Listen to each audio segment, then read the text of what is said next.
Salut à toutes et à tous, ravi de vous retrouver dans le studio Vous Sport pour un nouveau numéro de Piel Club. Nous allons parler de la 37e et avant-dernière journée de Première Ligue en compagnie de Jean-François. Salut Serge. De Philippe. Bonjour Serge. Et de Christian évidemment qui se trouve dans sa data room et qui va nous alimenter en modèle de jeu durant cette émission. On ne peut pas évidemment débuter ce Piel Club sans parler de Manchester City qui s'est brillamment qualifié pour la finale de Ligue des Champions et qui pourrait déjà fêter le titre ce week-end. Il leur manque 2 points pour devenir champion. Il leur reste 3 matchs, donc ça a l'air d'être dans la poche. Il y a une décision qui est déjà tombée le week-end dernier, c'est Southampton qui est relégué officiellement maintenant au Championship et on pourra voir la prochaine, c'est le titre de Manchester City. Alors, on connaît aussi les équipes qui... Enfin, on s'approche aussi pour savoir quelles sont les équipes qui vont rejoindre la Première Ligue. Oui. Luton, Coventry, je pense. Et ça, c'est la finale de Championship. De Championship, exactement. Et on a déjà Burnley et Sheffield United qui exactement. montent. Et alors, avec Phil, on se posait la question, puisqu'on en discutait tout à l'heure de ce fameux match de Ligue des Champions, et on se disait, finalement, est-ce que City a été très bon hier ou est-ce que le Real a raté son rendez-vous ? On peut voir ça aussi comme ça hier. Super prestation de City, hein, mais déçu quand même par la prestation du Real Madrid. Oui, ils ont montré d'autres choses au cours de la saison, et surtout la saison dernière, face à City notamment. Et je trouve qu'ils étaient déjà très très fort dominés lors du match aller. Ils s'en sortent bien finalement, même si la deuxième mi-temps était différente. Mais hier, il n'y a pas eu photo. Ils n'ont jamais vraiment réussi à les mettre en danger, peut-être sur la frappe de Kroos, mais en dehors de ça, il n'y a vraiment pas eu de match. En fait, ils étaient dominés de bout en bout. Si on observe quand même les derniers résultats maintenant de Manchester City, on peut se dire que c'est surtout Manchester City qui est très fort parce que notamment en championnat, ils viennent d'enchaîner une 11e victoire d'affilée.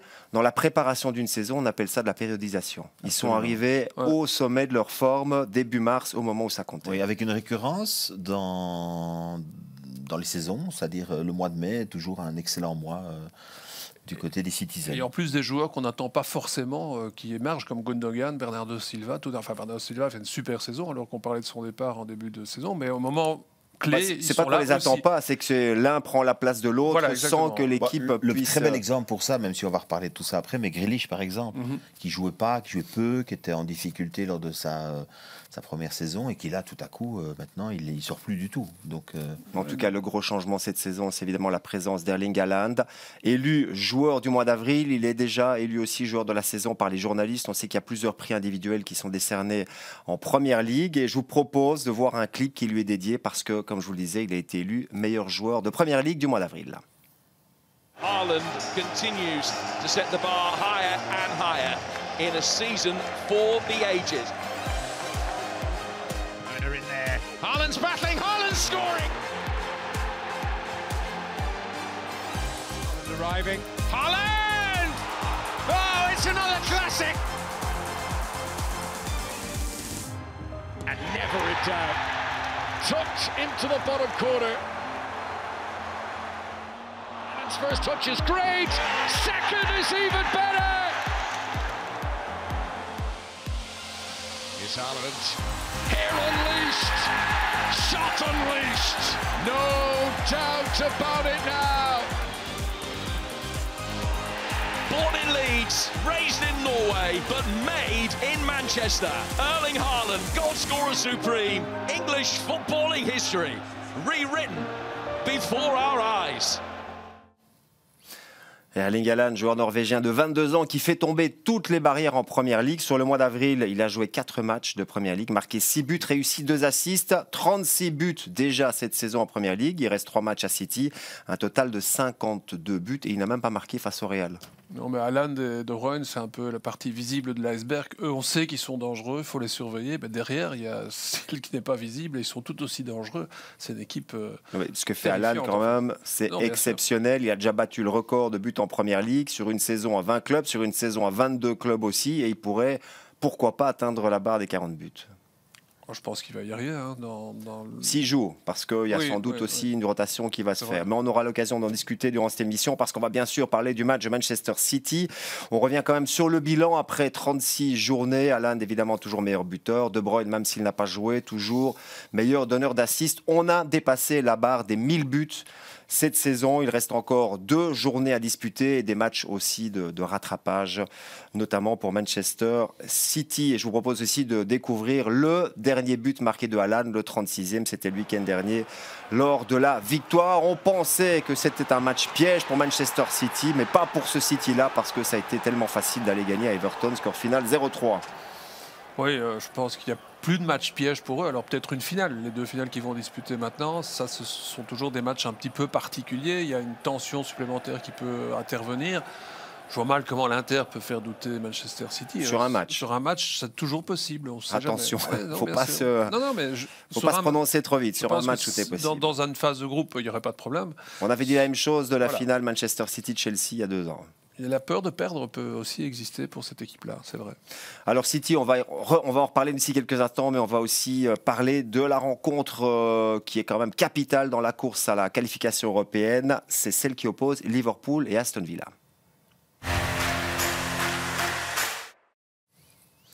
Match programmé ce samedi à 16h, ce sera dans le Goals of the Day. Liverpool actuellement 5e avec 65 points, Aston Villa 8e avec 57 points. Liverpool qui est à 1 point de Newcastle et de Manchester United avec un match de plus. On avait dit il y a quelques semaines que c'était sans doute très compliqué d'aller chercher le top 4, mais là, ils sont quand même aux portes d'un éventuel exploit. Il faudra évidemment que United et que Newcastle perdent des points. Quand même un petit miracle. Hein. Oui. Il faudrait quand même un petit miracle sur les dernières journées. Mais enfin bon, le miracle est possible et en tout cas on peut souligner cette performance, ce retour en tout cas de Liverpool au premier plan. 7 victoires consécutives. Voilà, pour plein de raisons. 9 matchs sans défaite, puisqu'avant ça ils avaient 2 partages. Ils avaient quand même partagé à Chelsea et contre Arsenal. Et Chelsea n'était pas aussi malade qu'ils le sont encore aujourd'hui. Donc voilà. Mais bon, ok. Maintenant, dans ces 7 victoires, maintenant c'est la première fois qu'ils vont affronter une équipe qui est en forme. C'est la différence. Les autres, c'était soit des bas de classement, soit un Tottenham qui était en régression. Bon, il y a eu quelques victoires par un but d'écart aussi, mais l'important, un peu de chance aussi à certains moments, notamment contre Tottenham. Un petit signe quand même. Les 3 dernières, c'est 3 clean sheets aussi. Non, bien sûr, mais donc, voilà. Ils sont sur 7 victoires en 10 matchs. Aston Villa est sur 7 victoires en 10 matchs aussi. C'est pas 7 victoires d'affilée, mais ce sont 2 équipes qui sont sur les 10 derniers matchs, plus ou moins dans la même zone. Et en tout cas, c'est un très très beau match ce week-end. Je vous propose de revoir les buts du match aller. On sait que Liverpool en déplacement cette saison, c'était très compliqué. Pourtant, le 26 décembre dernier, c'était au Boxing Day. Liverpool a déroulé sur la pelouse de Villa Park avec un but de Salah, de Van Dijk. Watkins avait fait 1-2 avant que Bajcetic fasse le 1-3. Voilà, c'est une des plus belles victoire de la saison pour Liverpool qui réussit bien face à Aston Villa cette dernière saison. Il y a eu évidemment le 7-2 il y a maintenant 3 ans, mais sinon c'est souvent Liverpool qui... Oui, avec un paradoxe pour cette victoire au mois de décembre, parce que le mois de décembre, en fait, quand on regarde le parcours de la saison de Liverpool, c'est au mois de décembre et début janvier que l'équipe de Liverpool perd des points et est un petit peu en difficulté. Et dans cette période-là, ils vont aller s'imposer à Villa, une belle victoire. Après, je pense que le contexte de la rencontre et surtout les performances de Villa ne sont plus ce qu'elles étaient non plus au mois de décembre. Cette équipe a grandi. Oui, elle a progressé, effectivement. Surtout défensivement, parce que c'est la série de matchs où 3 matchs de suite, ils encaissent 4 buts. Après, ils vont en encaisser 3 sur les 10 suivants. Et là, ils ont perdu 2 fois, c'est vrai, mais 2 fois 1-0. Donc ça devient très difficile de marquer des buts. Et moi, ce qui m'a frappé lors du dernier match de Villa, c'est la qualité de la préparation de Unai Emery face à l'adversaire, c'était Tottenham, donc ils avaient parfaitement lu les faiblesses et les forces de Tottenham, ce qui a donné une première mi-temps où ils n'ont pas la moindre occasion de tir au but. Ouais. Alors, est-ce qu'on peut faire la même chose contre Liverpool? Je pense que ce sera en tout cas un match très très bien préparé par Villa. Alors on sait à quoi s'attendre du coup. Oui. Revenons à Liverpool et voyons avec Christian ce parcours des Reds qui ont vraiment atteint leur pic de forme maintenant depuis, on va dire, un mois et demi. Ça arrive au bon moment et ça permet de continuer à espérer de terminer dans le top 4. Oui, on était habitués. Je crois que c'était la saison passée où ils ont fait une année 2022. C'était il y a 2 ans, effectivement. Ils avaient terminé avec 10 matchs, 10 journées sans défaite, 8 victoires et ils avaient intégré le top 3 sur la dernière ligne droite. Oui, donc ils sont dans cette lignée-là. Alors on a souvent évoqué cette saison, est-ce que c'est l'année de trop pour Klopp? Et puis ça allait pas à un certain moment. Puis il y a des joueurs qui reviennent. Il y a Jota qui revient en forme et qui donne un coup de pouce. Il y a Curtis Jones. Il y a Trent Alexander-Arnold qui commence à refaire des assists, on le verra plus tard. Il y a Salah qui marque pratiquement dans tous les buts dans tous les matchs depuis les 2 derniers mois.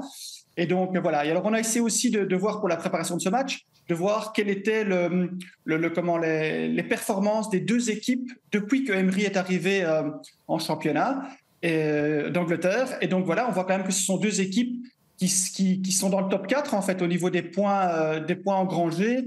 Liverpool avait à 49 points, Aston Villa en a 45, c'est 2 de plus que Manchester United et 3 de plus que Newcastle. Donc cette équipe a vraiment bien progressé. On l'a vu la semaine passée dans le jeu offensif et dans le modèle qui a évolué. On est passé beaucoup de cette reconversion rapide à s'imposer dans le jeu de l'adversaire. Et puis maintenant, on a aussi Liverpool qui maintenant commence de nouveau à dérouler, à engendrer un nombre incroyable de buts et commence aussi à refaire des clean sheets. Donc ça peut être vraiment un match d'une très haute intensité avec de très belles choses. Là, on revoit les buts de Curtis Jones lors de la victoire lundi dernier 3-0 ou plutôt 0-3 du côté de Leicester. C'est une des satisfactions de la saison. Quand Exactement, même. C'est un jeune joueur de 22 ans formé à l'académie de Liverpool. Il avait marqué 1 but par saison sur les 3 ou 4 dernières saisons. Là, il a un total de 3 buts grâce à ce doublé. Et on se dit que finalement, dans une saison qui est quand même de transition pour Liverpool, il y a des joueurs qui vont partir et il y aura sans doute des gros transferts cet été. On se dit que finalement, Curtis Jones,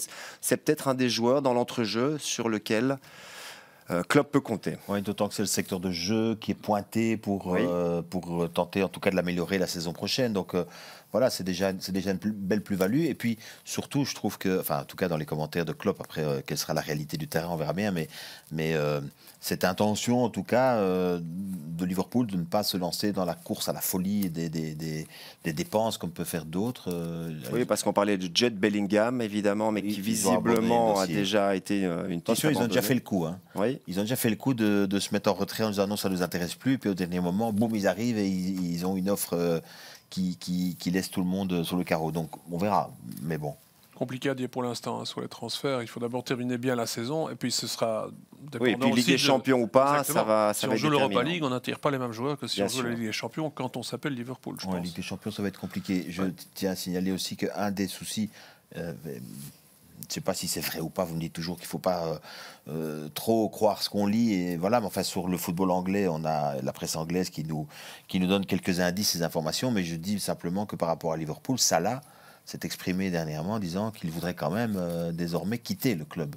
Oui, bon, il a reçu un contrat il n'y a pas si longtemps, un gros contrat, donc affaire à suivre. Bon, Curtis Jones est un des joueurs sur lesquels, évidemment, Jürgen Klopp peut compter, au même titre que Trent Alexander-Arnold. Et on va le voir avec Christian. Depuis maintenant quelques matchs, depuis cette bonne série de victoires de Liverpool, il est franchement très bon parce qu'il a été repositionné par Jürgen Klopp et que ça fonctionne à merveille.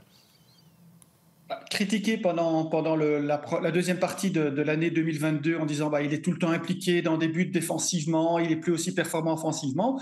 On va le voir sur l'infographie. En 2022, il a 1 but et 0 assist. Alors, Trent Alexander-Arnold avec 0 assist, c'était quelque chose de vraiment impressionnant. Et puis en 2023, voilà, c'est le réveil. C'est un but magnifique sur coup franc qu'on a vu la semaine passée. Et c'est 9 assists, dont 6 en avril. Et j'ajoute à cela, si on regarde les performances collectives de cette équipe de Liverpool, c'est 22 passages par le flanc droit. Donc, c'est-à-dire que quand il est là et qu'il est bien, quand il est en forme et qu'il fait ce qu'il doit faire, et donc grâce à ce repositionnement aussi, il peut s'exprimer différemment. Et bien voilà, c'est le deuxième flanc le plus performant en Première Ligue. Donc, il est là, Salah recommence à marquer et à être performant. On a de nouveau un flanc droit qui est exceptionnel. Le repositionnement, on peut quand même le détailler. Donc, il fait maintenant ce à la Guardiola a commencé à faire avec Zinchenko ces dernières saisons, c'est-à-dire un arrière latéral qui, en possession de balle, vient renforcer, vient apporter du surnombre dans notre jeu. De ma propre expérience et de ce que j'ai eu l'occasion de commenter quand il faisait ça, ça ne m'avait pas convaincu de 100%. Je trouvais qu'il y avait... Mais les chiffres sont là pour toi. Oui, tout à fait. Je ne discute pas de son retour en forme. Ceci dit, les chiffres tentaient à prouver déjà avant qu'il était efficace offensivement. Après, je trouve aussi que... je parle de son rôle d'abord au milieu. Je trouve dans son rôle au milieu, je trouvais qu'il y avait pas mal de déchets quand même. Mais bon, après, il a sans doute progressé. Il le fait beaucoup mieux aujourd'hui. Tant mieux pour Liverpool et tant mieux pour lui et pour Jürgen Klopp. Après, je pense aussi que ce qui s'est passé, c'est qu'on a résolu des problèmes collectivement. sur justement ce qui se passait dans son dos. Il doit moins défendre, c'est peut-être ça la clé. Parce qu'on a toujours un petit peu critiqué sa manière de défendre. Là, il est couvert maintenant par d'autres joueurs. Exactement. Sur une paire de balles, c'est plus à lui de forcément faire l'effort directement. Il y a quelqu'un qui est là puisqu'il joue plus haut dans l'entrejeu à ce moment-là. Et c'est peut-être la solution qu'on a trouvée pour éviter de le mettre d'abord sous les projecteurs en cas de but encaissé. Et ce changement est efficace parce que ça lui a rendu de la confiance sans pour autant modifier ses difficultés physiques à revenir. Parce que c'est trop court de pouvoir faire ça. Maintenant, tactiquement, je trouve que c'est quand même une réussite d'avoir fait ça. Un changement tactique qui est une réussite, vous confirmez, Christian ? Oui, c'est intéressant de voir donc ce repositionnement quand il passe comme ça un peu dans l'axe du jeu, dans la possession de balle. Mais il ne faut pas oublier qu'il ne perd pas en fait ce pourquoi il est fort et ce pourquoi on demande d'être performant. Il se redéporte sur le flanc droit parce que tous les assists qu'il a donnés, il y en a très peu qui viennent de l'axe. Ce sont toujours des ballons qui viennent sur des centres de deuxième zone ou des centres de première zone. Donc, il reste performant dans ce pourquoi il est important. Mais dans la possession de balle et dans la création du jeu de Liverpool, ben voilà, ce repositionnement, c'est quelque chose d'intéressant et c'est une option supplémentaire. Alors ce sera le dernier match de la saison à Anfield. On sait que Liverpool à domicile a quand même fait de très bons résultats cette saison. S'ils avaient fait la même chose en déplacement, ils seraient dans le top 4 sans aucun doute. Et il y aura, à mon avis, un hommage quand même assez vibrant qui sera rendu à Firmino. Fin de contrat, Milner, Oxlade-Chamberlain et Keita, 4 joueurs qui, on en est sûr, vont quitter le club. Ouais, c'est sûr qu'ils vont être acclamés par Anfield pour service rendu. Milner, on l'a encore vu cette saison, il a peu joué, mais chaque fois qu'il montait... il est monté au jeu lundi. Firmino était blessé, mais devrait être là ce week-end. Et lundi, notamment, les supporters Liverpool en déplacement ont chanté quasiment toute la deuxième mi-temps les louanges de Firmino. Et puis Milner est resté quelqu'un de précieux. Au moment où il fallait assurer un résultat, cadenasser l'entrejeu, il sait tout faire. Milner, oui, c'est vrai. Et puis en plus, il a une mentalité exceptionnelle. Donc lui, je ne serais pas étonné de le voir peut-être filer dans un projet... pour autant qu'il arrête de jouer. Je pense que ce sera en première ligue. Oui, mais ça pourrait être, entre guillemets, à la Burnley, dans le sens où il pourrait aller apporter de l'expérience. Non, mais je ne dis pas que ce sera là-bas. Oui, mais il me semble avoir entendu Brighton, Burnley, c'est une possibilité aussi. C'est possible, mais ce que je veux dire, c'est apporter de l'expérience, etc. Voilà. Par contre, celui qui arrivera après ça reste toujours une question de feeling, mais celui qui arrivera à transférer Firmino, je trouve quand même ça c'est une belle affaire quand même. Oui, surtout en fin de contrat, donc ce sera effectivement une belle affaire. Une très très bonne affaire. Voilà pour Liverpool. Christian, vous avez parlé du parcours de Aston Villa depuis qu'Unai Emery est arrivé comme manager et vous allez le montrer, on est vraiment dans une équipe qui a un potentiel de qualification européenne. En tout cas, à domicile, en déplacement, il y a encore des progrès à faire contre le top. Mais c'est une équipe qui a pris beaucoup de points cette saison et qui a démontré on n'a jamais été surpris. Dès son arrivée, on avait parlé, on a vu ce qu'il avait fait avec la Villarreal et avec d'autres équipes, avec le Paris Saint-Germain et avec Arsenal. Il a cette faculté, il a les pieds très sur terre, il sait qu'il faut d'abord mettre l'aspect défensif en place, il la met directement, puis après il sait qu'il fallait utiliser les reconversions rapides. Watkins a apporté beaucoup dans ce jeu-là. Et puis après, maintenant, il commence à s'imposer dans du jeu dominant placé. Donc, il y a une progression formidable sur très peu de mois. On n'est pas du tout étonné. Maintenant, il va falloir quand même, pour pouvoir passer une étape, il va falloir être un peu plus performant contre le top 6 en déplacement. On le verra plus tard dans l'infographie. Mais le jeu devient quand même de plus en plus chatoyant. C'était plus cette équipe qui était pâle sous son prédécesseur, qui avait vraiment énormément de difficultés à marquer. Maintenant, il y a une possession de balle qui arrive, il y a une confiance. Et je l'ai répété la semaine passée, il s'est débarrassé au mois de janvier de son deuxième meilleur buteur, qui est Danny Ings, qui est parti à West Ham. Donc, il a vraiment une idée sur ce qu'il veut faire et comment il veut le mettre en place. Et je suis sûr que cette équipe va encore progresser. On a vu la victoire face à Tottenham, c'est le week-end dernier à domicile. C'est vrai que Villa est très costaud. Et là, ils ont quand même écarté un concurrent direct, même si Tottenham est encore au-dessus, à la course européenne. Oui, et puis ils ont été convaincants contre cette équipe. C'est vrai que Tottenham est en perte de vitesse, mais enfin, ça reste quand même une équipe difficile à battre a priori. Maintenant, contre Liverpool, là, c'est encore une marche supérieure, surtout ce Liverpool qui est en train de gagner, qui est en pleine confiance. Ça va vraiment être intéressant comme rencontre. Moi, c'est assez spectaculaire, comme quoi un entraîneur. On est séduit quand même par un entraîneur cette équipe de peut Villa. avoir vraiment une approche qui fait que ça rend confiance de par. En fait, il a remis un peu d'ordre, on va dire. Est-ce qu'on peut dire que Aston Villa a enfin un vrai manager? Parce que Steven Gerrard, c'est quand même surtout un ancien grand joueur, une légende de Première Ligue. Alors, il a gagné certes un titre avec les Rangers, mais à Villa, ça a été très compliqué du début à la fin. Oui, mais c'est justement très interpellant. Alors, on ne va pas débattre de ça ici, parce qu'on n'aura pas le temps. Mais c'est toujours cette histoire. On a été un grand joueur. Est-ce que pour autant, on devient un grand manager? Je pense qu'un grand manager, ça demande d'autres compétences, notamment en termes de projets, de mise en place. Voilà. Et je pense que ça a manqué, simplement. L'expérience vécue en Écosse, c'était sans doute différent. Je ne sais pas, ça a dû se faire sous l'enthousiasme.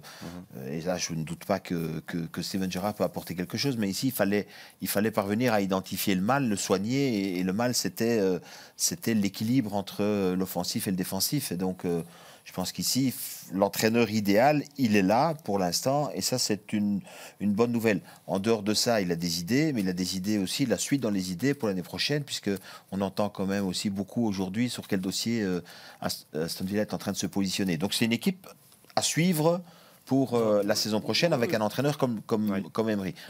Unai Emery qui a déjà battu Liverpool, souvenez-vous, une finale d'Europa League en 2016 avec Séville, mais il n'a plus réussi à battre Liverpool depuis. Il est sur 7 matchs quand même sans victoire. J'ajouterais aussi qu'au niveau recrutement, ils n'ont pas recruté énormément. Mais Alex Moreno. Voilà, mais lui, c'est vraiment le bon choix. En plus, il a remplacé Digne, qui paraissait quand même indéboulonnable à son poste.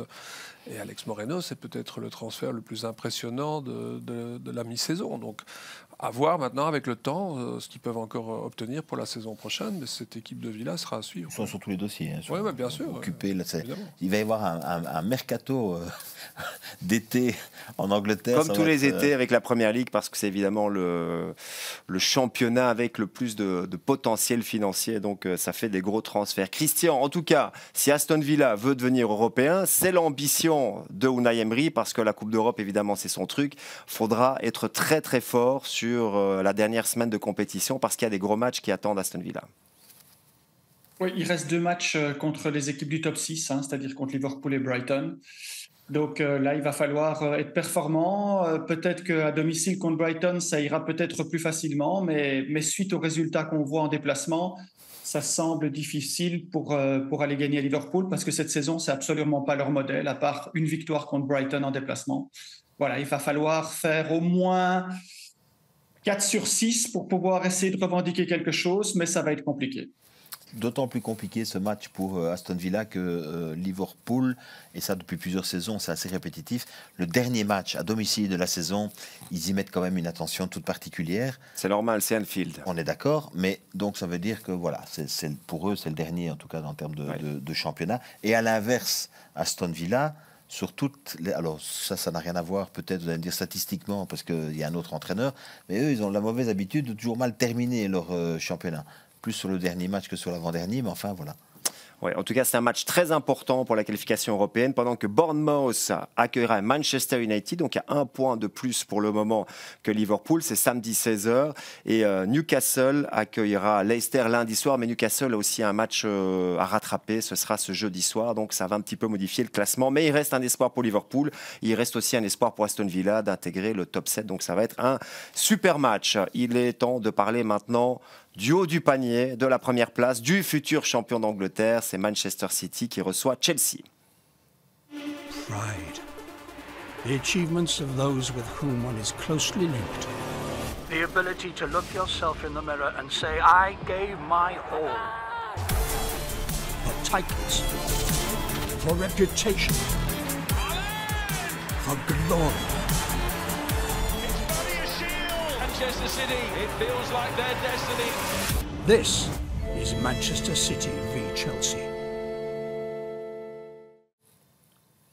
Fierté, réputation, voilà, c'est le narratif évidemment pour présenter la rencontre. C'est surtout le titre pour Manchester City qui pourrait déjà d'ailleurs être champion avant de jouer, parce que Arsenal se déplace à Nottingham Forest et si Arsenal ne gagne pas, City sera déjà champion. au moment du coup d'envoi. Et en plus, ils vont fêter ce titre devant leur public parce que c'est le dernier match à l'Etihad. Derrière, ils auront 2 déplacements parce qu'ils ont un match de moins. Ce sera Brighton à Brentford. Il y aura la finale de la Cup face à Manchester United et à Istanbul, la finale de la Ligue des Champions face à l'Inter.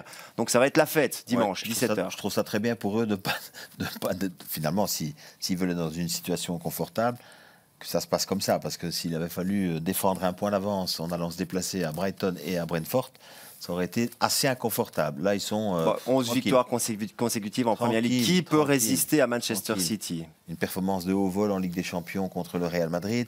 Un banc où il peut changer la moitié de son équipe ce week-end sans, à mon avis... voilà, et puis encore, c'est pas sûr qu'il le fasse, parce qu'il y a des joueurs à lundi qui commencent quasiment toutes les rencontres. On est d'accord. Oui, après, c'est une maîtrise, je trouve, cette équipe. Voilà, ce qui symbolise cette équipe, c'est la maîtrise.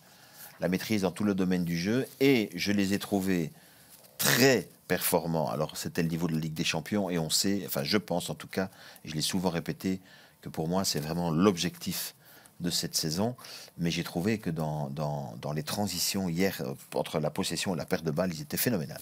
Oui. Vraiment phénoménales. J'ai l'impression de revoir dans cette séquence-là de jeu ce que Barcelone proposait il y a des années à la perte de balle, comme ça, tout de suite, la récupération, c'était impressionnant. Ce qui symbolise aussi cette équipe de Manchester City, c'est la qualité des joueurs. Parce qu'il y a 11 places qui sont disponibles, mais il y en a 16 ou 17 qui pourraient évidemment être titulaires dans n'importe quelle équipe au monde. Et on va notamment pointer Gundogan, parce que c'est un joueur là maintenant qui a réussi 2 doublés sur les 2 derniers matchs, et c'est un joueur qui, à certains moments de la saison, il l'avait déjà fait dans d'autres saisons, il y a des périodes comme ça où il est intouchable, il parvient à marquer des buts, des assists. De Guardiola, oui, 2016, il porte le brassard de capitaine quand il joue, donc c'est vraiment le joueur, un des joueurs clés de cette équipe. Et quand il ne joue pas, c'est Bernardo Silva. Quand ce n'est pas Bernardo Silva, ça peut être Mahrez, ça peut être Grealish, ça peut être Foden. C'est quand même incroyable la manière dont ces joueurs portent l'équipe. Parce qu'on parle d'Alan, on parle de De Bruyne, et il y a tous ceux qui sont derrière. Bien sûr, mais c'est aussi la patte de Guardiola quand il va chercher des joueurs de ce type-là. C'est ce qu'il souhaite avoir, c'est-à-dire des joueurs qui comprennent le jeu, comme il dit. C'est des joueurs intelligents. Ouais, c'est le T+1 en permanence. Et polyvalent, parce qu'un Gundogan, on peut le mettre comme milieu défensif, on peut le mettre dans l'axe, on peut le mettre même sur un flanc, il sera toujours bon. Ouais. Il a même joué 9 parfois, comme tous les autres joueurs de City. Tous les joueurs offensifs, avant l'arrivée d'Alan, ont au moins une fois joué 9. On sait que Guardiola, il a cette réputation, il l'avait déjà en Espagne, d'être vraiment un mystique quasiment du football. Il faut que tout soit analysé. On a déjà vu des images dans le vestiaire quand il parle à ses joueurs. On se demande parfois si tout le monde comprend. Mais il faut quand même qu'il y ait une structure dans le club de joueurs qui soient capables de suivre cet esprit qui est toujours dans l'analyse. Et il faut des finances pour les payer aussi. Ça, il ne faut quand même pas mettre de côté. Mais évidemment, ils ont les deux. Mais il faut avoir sur le terrain des gens capables de comprendre ce qu'il veut et de transmettre aussi les messages de Guardiola aux autres joueurs. Bien sûr, il faut l'argent pour avoir une équipe pareille, c'est évident. Je ne sais pas si c'est vrai ou pas, mais il aurait un accord avec Barcelone, donc il partirait peut-être à la fin de la saison. Et ceci dit, quand un joueur... Attention aux rumeurs quand même. Non, il y a quand même une saison à terminer. C'est plus qu'une rumeur. Vous voulez dire Gundogan ou Guardiola? Gundogan. Ah, Gundogan, ok. Parce qu'on parle de Guardiola. Non, Gundogan, il est en fin de contrat, je vous le confirme. Donc, ça, c'est possible. Il aurait un accord verbal avec Barcelone, peu importe. Ce que je veux dire en disant ça, c'est que si un entraîneur veut sortir, évidemment, si un joueur veut sortir par la grande porte, magnifique. Il n'y a pas de plus grande porte qu'une victoire en Ligue des Champions. La première pour Manchester City, et puis après 7 ans. Je pars vraiment par une grande porte. Donc c'est merveilleux, mais en même temps, je ne sais pas, il y a un côté... on a toujours l'impression avec cette équipe, vous savez, c'est comme quand vous allez au casino et que vous jouez rouge ou noir. Là, vous dites je joue rouge ou noir, et à un moment donné, vous dites il va se passer un couac. On ne peut pas faire abstraction de ce qui se passe autour, de ce qu'on reproche à City, etc. Mais maintenant, avec l'argent qu'ils ont, avec l'intelligence de leur coach, ils créent quelque chose qui est le plus performant possible en football actuellement. Qui devient quasiment imbattable. Voilà, il faut leur laisser ça. On peut parler aussi. C'est ça. Est-ce qu'ils sont imbattables ou est-ce que est-ce qu'à un moment donné il va y avoir un truc qui va retomber, c'est la fin de saison. Il reste l'Inter et Manchester United. Ça fait plusieurs semaines qu'on l'attend, évidemment. Je me dis, c'est tellement usant sur le plan psychologique d'être à ce niveau de performance tout le temps. Donc c'est formidable. S'ils y arrivent, chapeau, parce qu'évidemment, ils seront champions. Il n'y a pas de doute là-dessus. C'est pas ça le problème. Mais je parle par rapport à ce match ce week-end-ci. C'est pas facile quand vous sortez d'un exploit en Ligue des Champions contre le Real Madrid, de mentalement, parce que je pense que le plus grand ennemi de cette équipe pour le match de ce week-end, c'est l'aspect mental. C'est de se remettre directement. Alors heureusement qu'il y a l'option titre à la clé et qu'ils peuvent aller le chercher et que ça leur ferait du bien de l'avoir tout de suite, comme ça permettrait d'avoir un peu moins de sur les deux finales. Les deux finales, mais la première question, c'est de voir l'équipe qui va aligner. Je pense qu'il va encore nous surprendre dimanche, plus que probablement. Oui, mais peu importe les joueurs évidemment qui seront sur le terrain, ça risque d'être le même résultat. Juste parce que on parlait d'Alan tout à l'heure. Alan, je trouve, apporte à cette équipe de la variété tactique qu'il n'y avait pas précédemment. Et puis, c'est vrai que dans des matchs de Ligue des Champions, on s'attendait peut-être à le voir briller. Mais bon, il est 3 fois en finition face à Courtois, qui le dégoûte vers 3 arrêts d'exception. Mais au-delà de ça, je trouve qu'il focalise aujourd'hui vraiment l'attention. Il est tellement fort. La face visible de l'iceberg. Exactement, tellement fort qu'il faut mettre une telle concentration sur lui que maintenant, c'est d'autres qui commencent à trouver les espaces et en profiter. Et City ne dépend pas toujours de ses buts. On l'a vu dans les demi-finales face au Real Madrid. Mais par contre, City peut compter sur des joueurs comme Gundogan, Christian. Oui, on avait vu dans les différentes saisons, on avait vu les choix et les options. C'est-à-dire soit on a 13-14 joueurs qui marquent un certain nombre de buts, soit on a un buteur attitré qui marque autant de buts. Ici, avec Manchester City, ils ont les deux. Ils ont Alan qui est capable de marquer 36 buts. Et puis après, il y a derrière, il y a De Bruyne, il y a Bernardo Silva, il y a Foden, il y a Gundogan, il y a Mahrez. Et donc lui, pour le moment, voilà, il est en super forme. Et on voit ici dans son modèle, donc en jaune, évidemment, c'est le coup franc qu'il a marqué, ce magnifique coup franc direct qu'il a marqué. Les autres, on voit que tous les ballons viennent de la droite. Il y a vraiment une propension à pouvoir se positionner et recevoir ce ballon en retrait, comme on a vu sur les images, où il est capable de tirer et de mettre un tir croisé avec un ballon qui vient de la droite. Donc c'est vraiment son modèle actuellement, et c'est là-dessus, c'est dans ce domaine-là qu'il est performant.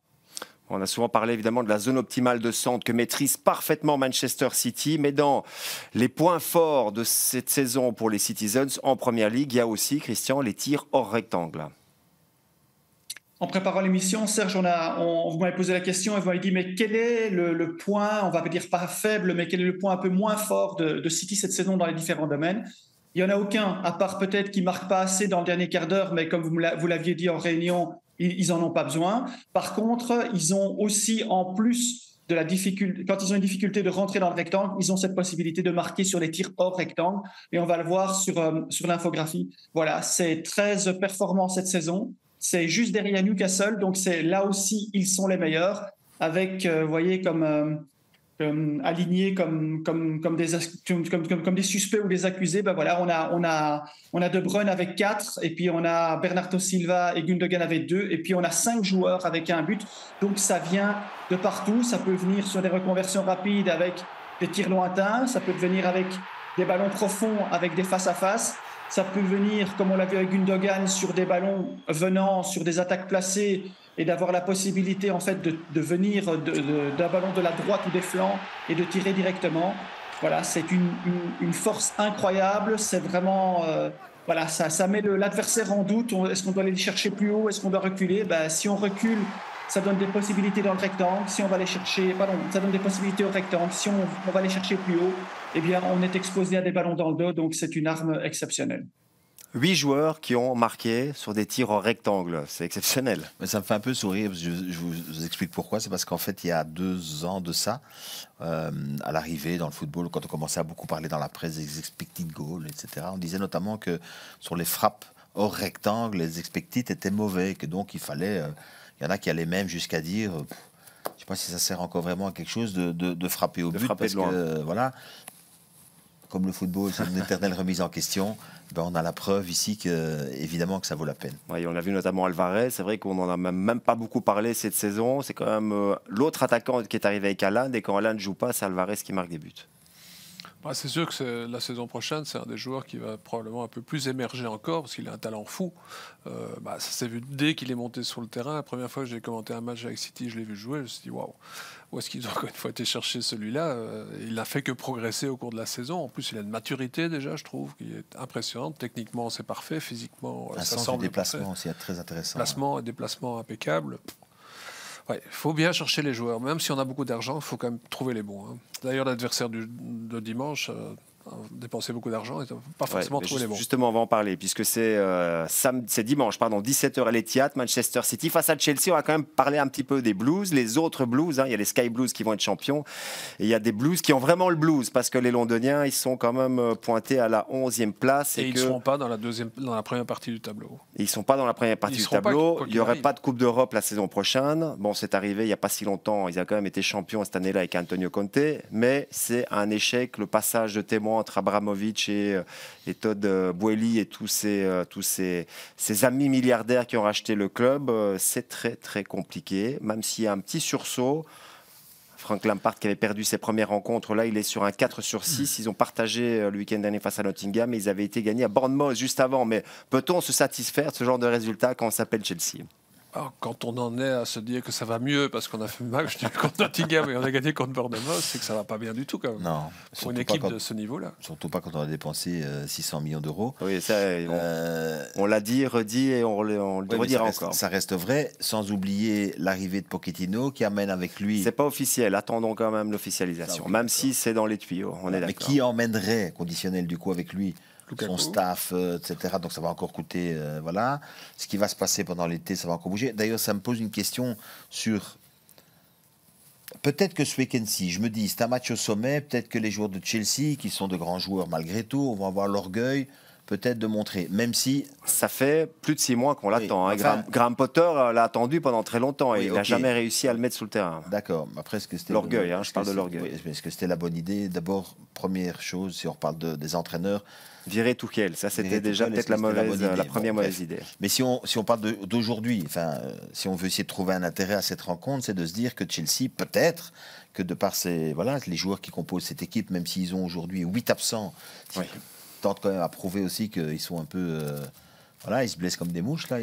Mais pourtant, ils ont un noyau de plus de 30 joueurs. Oui, on est d'accord, mais bon, heureusement d'ailleurs, parce que s'il fallait gérer les 30 et les frustrations des 30. Bon, aujourd'hui, Chalobah, Silva, Badiashile et Hall, comme 4 défensifs, c'est très loin des 600 millions dépensés. C'est pour ça que je voulais remettre en perspective, évidemment, ces deux aspects-là.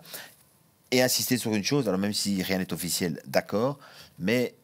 Est-ce que des joueurs sont encore à 100% concentrés quand il n'y a qu'une chose qui préoccupe l'entourage du club, c'est qui va arriver, qui va partir, qui va rester. Cette fin de saison, c'est déjà une manière de préparer la saison prochaine, parce que la saison elle est gâchée, elle va se clôturer évidemment dans le rouge. Donc à moins d'un miracle et un sursaut d'orgueil gigantesque de la part de certains cadres. Dans un grand match, qui sait ? En tout cas, Christian, le bilan est catastrophique. On en a discuté en préparant cette émission. Il n'y a rien d'autre à dire pour Chelsea que cette saison est tout simplement catastrophique. Catastrophique, il n'y a rien d'autre à dire. Et quand on regarde les résultats des 8 derniers matchs, ils ont pris 6 points sur 32, c'est 19% des points. 19% des points, avec ça projeté sur une saison complète, ça c'est la relégation assurée. C'est en dessous de tout, avec peut-être un seul petit éclairci, c'est le réveil de Sterling, ce qui marque beaucoup dans les derniers matchs, mais sinon pour le reste, je sais pas quoi dire à part regarder les images et de se dire qu'on va se contenter d'un exploit contre Bournemouth. Voilà. Heureusement, là on voit l'assist de Sterling qui a encore marqué donc 2 buts le week-end dernier face à Nottingham. Heureusement que Tuchel a pris quelques points en début de saison, sinon il luttait pour le maintien jusqu'au bout. Je rappelle que quand il est remercié, je crois qu'ils sont 4e au classement. 4e ou 5e, ils sont dans une bonne position, mais ils viennent de perdre un match, je ne sais plus, contre Fulham. En Ligue des Champions. Et donc du coup, on prend la décision très très vite. Maintenant, on sait que ce n'est pas sportif, son licenciement. Ce qu'il faut espérer, je pense, maintenant, dans ce club, ils ne peuvent plus rien espérer de la saison, de toute façon, ils n'iront pas en Coupe d'Europe. Donc c'est qu'il y a une vraie réflexion qui se fasse en interne pour se dire qu'est-ce qui nous est arrivé ? Où a-t-on fait des erreurs ? Et en tirer les leçons et construire quelque chose de vraiment probant pour les supporters. C'est de ça qu'ils ont besoin pour la saison prochaine. Ça veut dire écrémer beaucoup de ce qu'ils ont acheté, l'assumer, avoir un discours clair vis-à-vis des médias et des supporters en disant voilà, on s'est trompé, on s'est complètement trompé, on repart à zéro avec un nouveau coach, un nouveau projet et des nouvelles ambitions. Et vous le faire. Et vous trouvez que ça ressemble au profil de Boehly ? Non. Non, j'espère que ce soit et comme ses ça pour eux. associés. Il n'est pas tout seul. Mais effectivement, on a du mal à croire que des propriétaires américains que ça se passera comme ça, qui sont arrivés, qui pensaient qu'ils avaient qu'à mettre une équipe de milliardaires sous le terrain pour gagner des matchs. Je pense que ça va être beaucoup plus compliqué. Oui, ben c'est ça, c'est le rapport à l'argent. Et comme Philippe disait tout à l'heure, il n'y a pas que l'argent, quoi. C'est-à-dire qu'il faut des bons joueurs, il faut un bon entraîneur, il faut un bon projet sportif, bon directeur sportif et il faut une bonne direction. En fait, c'est ça le problème.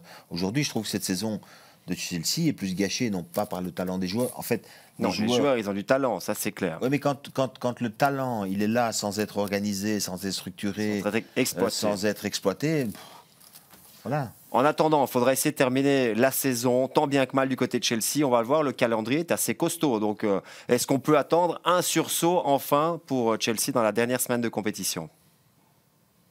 En tout cas, c'est le moment de le faire parce qu'il va rester Manchester City, Newcastle et Manchester United. Donc, c'est 3 équipes du top 4. Alors, on ne peut pas dire que les performances contre le top 6 sont exceptionnelles cette saison puisqu'ils n'ont pris que 3 points. Mais voilà, donc il va falloir essayer de se décarcasser un peu et d'essayer de prouver quelque chose et de donner envie aux supporters de venir l'année prochaine avec un peu plus d'espoir. Mais pour le moment, voilà, c'est pas on a trouvé un objectif, c'est le rôle d'arbitre dans la course au top 4 en tout cas.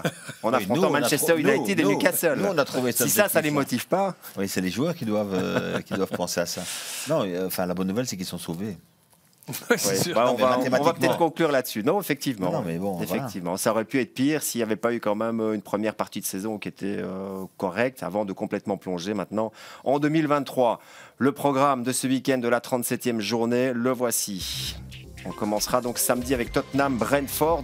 Tottenham doit quand même au moins prendre encore une victoire, si pas plus, pour terminer dans le top 7. Donc ce sera un match important. Goals of the Day avec Philippe. Qui sera animé par le Liverpool-Aston Villa, qui est le match phare. Mais il y aura d'autres matchs intéressants aussi. Il y a quand même encore pas mal d'enjeux dans cette compétition. Match important pour le maintien, Nottingham Forest face à Arsenal. Oui, d'autant que si Nottingham réussit un exploit, ça fera un effet ricochet. Et City sera champion sans jouer. Ouais.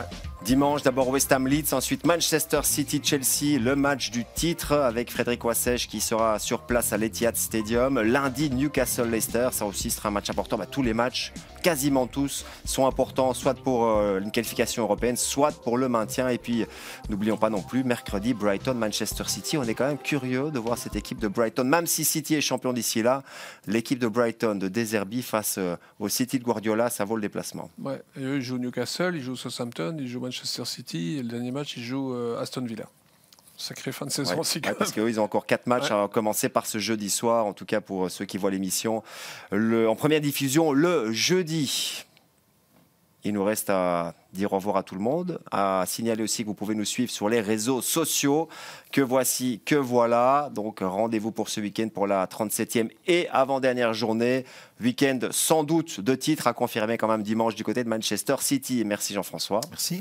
Merci Philippe. Avec plaisir. Et merci à Christian que l'on retrouve évidemment la semaine prochaine pour la dernière journée de championnat. Et on aura encore dans le jeudi suivant un bilan de cette saison de Première Ligue. Passez un excellent week-end et à très bientôt. Bye bye.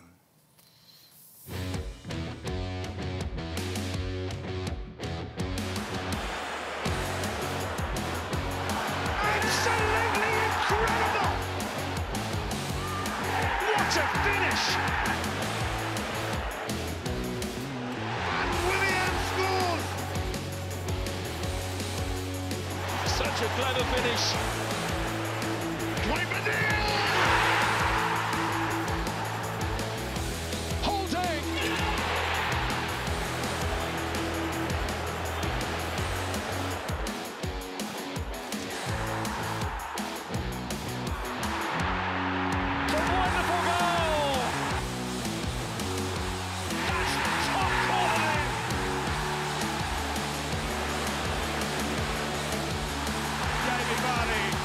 With energy now.